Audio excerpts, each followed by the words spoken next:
வணக்கம் and welcome to tasty like channel. கௌட்டி சேனலை ப்ளீஸ் சப்ஸ்கிரைப் பண்ணுங்கள். இன்றைக்கி நம்ம பார்க்க போகிற மெனு என்னோடய ஃபேவரட்டான சிக்கன் ஃப்ரைட் ரைஸ்.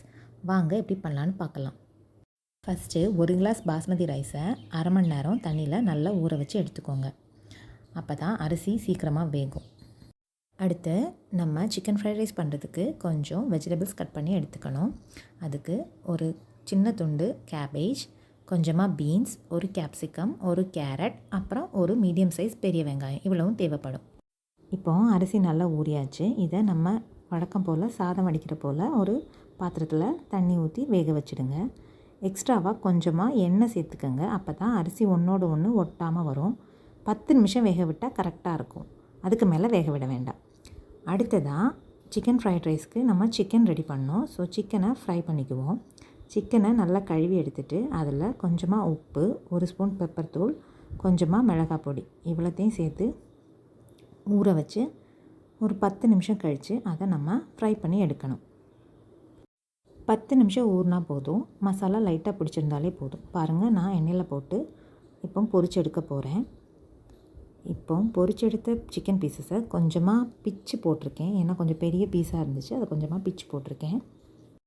இனி எக் ஃப்ரைட் ரைஸ்க்கு நமக்கு எக் புர்ஜி மாதிரி பண்ணி எடுக்கணும். அதுக்கு பேனில் கொஞ்சமாக எண்ணெய் ஊற்றி 5 முட்டை உடச்சி ஊற்றியிருக்கேன். இப்போது எக்கை நல்லா பிரட்டி கொடுங்க. அது கொஞ்சம் கொஞ்சமாக வெந்து திரண்டு வரும். ஸோ அந்த நேரம் நமக்கு தேவையான அளவு உப்பு, அப்புறம் ஒரு 1/4 டீஸ்பூன் பெப்பர் பவுடர், இது ரெண்டுத்தையும் சேர்த்திங்கனாலே போதும். வேறு மசாலா ஒன்றும் போட வேண்டாம். இப்போ இந்த எக்கையும் இந்த சிக்கனையும் தனித்தனியாக எடுத்து வச்சுடுவோம்.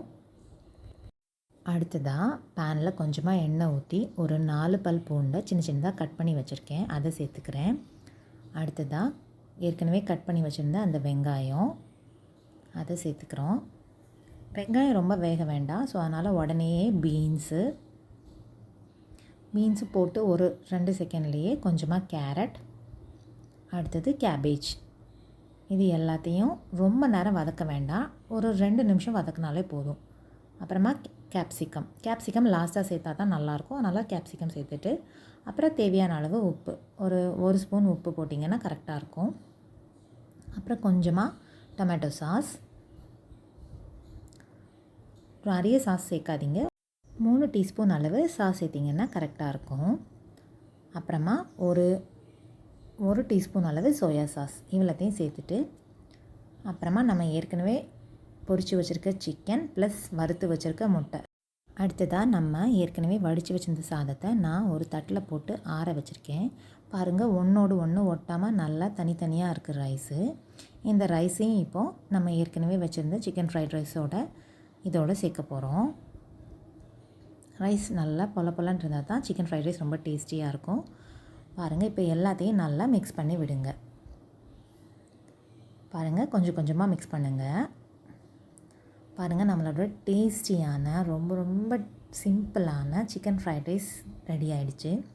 இது எல்லாருக்குமே ரொம்ப பிடிக்கும். பெரியவங்கள்லேருந்து குழந்தைங்க வரைக்கும் ரொம்ப விரும்பி சாப்பிடுவாங்க. ஸோ கண்டிப்பாக ட்ரை பண்ணுங்கள். இந்த வீடியோ உங்களுக்கு பிடிச்சிருந்தா லைக் பண்ணுங்கள், கமெண்ட் பண்ணுங்கள், அப்புறம் கண்டிப்பாக ஷேர் பண்ணுங்கள். தேங்க்யூ.